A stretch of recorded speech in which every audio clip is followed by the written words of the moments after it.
Assalamualaikum warahmatullahi wabarakatuh. Bismillahirrahmanirrahim. Wabihi nasta'inu ala umuri dunya waddin. Wassalatu wassalamu ala ashabil anbiya'i wal mursalin wa ala alihi wa sahbihi ajmain, amma ba'du. Baiklah para jamaah semuanya, kita lanjutkan kajian kita yaitu dalam kitab Tanbihul Qaul fi Lubabil Hadis. Kali ini kita memasuki bab yang ke-8 yaitu fi fadilatil azan. Jadi kita akan menjelaskan beberapa keutamaan azan. Wakilah fi tafsir, adapun dikatakan di dalam tafsir, qauluhu azza wa jalla, Allah azza wa jalla telah berfirman, Bismillahirrahmanirrahim, wa man ahsanu qaulan mimman da'a ilallahi wa amila sholihan. Dan siapakah yang berbuat baik ucapannya itu dari orang yang mengajak kepada jalan Allah dan mengamalkan amal perbuatan yang soleh. Ayat ini di dalam surat Fussilat ayat 33 menyatakan bahwa kata sebagian ulama, khususnya adalah Imam Nawawi, mengatakan bahwa nuzilat hadhil ayah bil muadzin. Ayat ini diturunkan khusus untuk orang yang azan atau orang yang selalu mengumandangkan azan. Baiklah, kita masuk kepada hadis yang pertama. Qala sallallahu alaihi wasallam, telah bersabda Nabi sallallahu alaihi wasallam, man adzana li sholati sab'a sinina muhtasiban. Barang siapa yang azan untuk sholat, yang pasti adalah untuk mengajak pada mengerjakan sholat, sab'a sinina, selama 7 tahun. Ini ukurannya adalah 7 tahun. Muhtasiban, yakni tidak mengharapkan imbalan apapun kecuali ridha Allah. Kataballahu lahu bara'atun minan nar. Maka Allah mencatat bagi orang tersebut bebas dari api neraka. Hadis ini diriwayatkan oleh Rawahu Tirmidzi wa Ibnu Majah an Ibni Abbas. Ini ukuran 7 tahun. Jadi 7 tahun saja, selama dia dawam azan setiap waktu, maka dia akan dibebaskan dari api neraka. Adapun hadis yang kedua, waqala sallallahu alaihi wasallam, dan bersabda Nabi sallallahu alaihi wasallam, man adzana sintai asrota sanatan. Barang siapa yang azan selama dawam 12 tahun.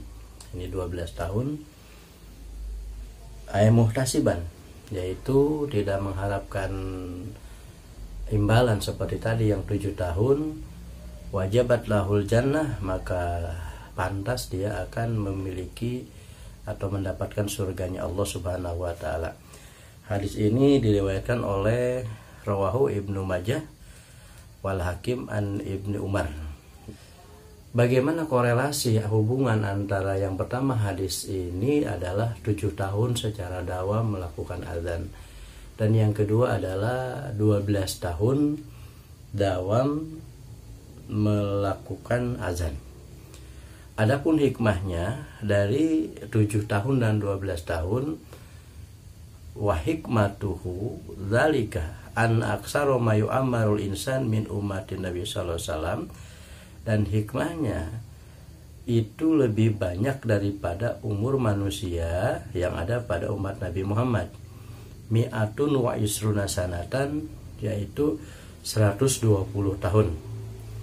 Sementara umur atau usia umat Rasulullah itu 60 rentan sampai 80 tahun.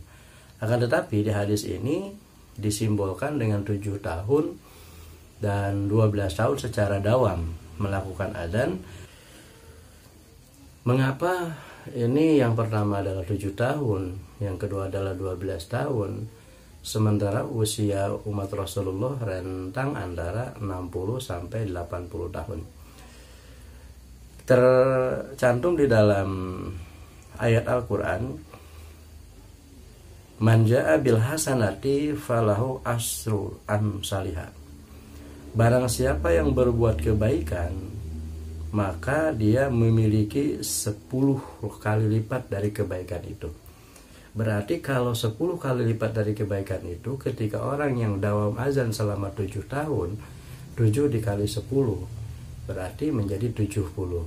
Adapun yang 12 tahun secara dawam azan, maka 12 dikali 10 menjadi 120 tahun.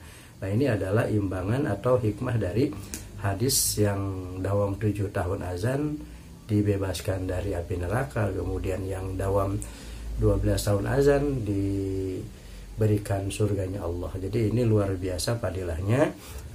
Mari jemaah semuanya, jadi ini luar biasa sekali azan ini. Di hadis selanjutnya adalah wa qala sallallahu alaihi wasallam, man adzana khamsa shalawatin imanan wahtisaban. Barang siapa yang dawam atau melakukan azan 5 waktu untuk sholat, imanan ay tasdiqon bi annal adzan min umur syariah. Maksud iman itu adalah membenarkan bahwa azan itu adalah salah satu perkara yang ada di syariat Islam. Wahtisaban, dan tidak meminta sedikit pun, ayatolaban lil ajri minallahi ta'ala, kecuali mendapatkan atau menginginkan pahala dari Allah Ta'ala saja. Gufirallahu ma taqaddama min dzanbihi, maka akan dimaafkan oleh Allah bagi orang yang azan dan imanan wahtisaban, yaitu diampuni dosanya sebanyak dosa yang tahun lalu. Jadi dosa tahun lalu itu sudah diampuni, ya, yang pasti adalah minas shaghair, dari dosa-dosa kecil.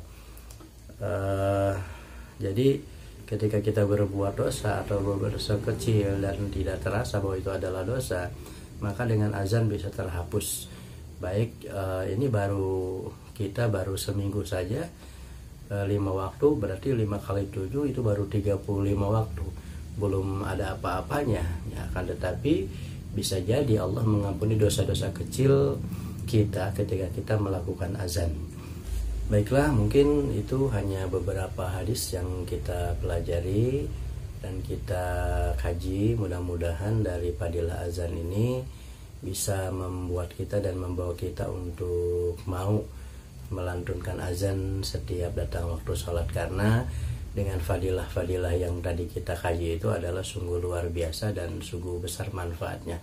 Ini saja, mudah-mudahan ada manfaatnya. Wallahul muwaffiq ila aqwamit thoriq. Assalamualaikum warahmatullahi wabarakatuh.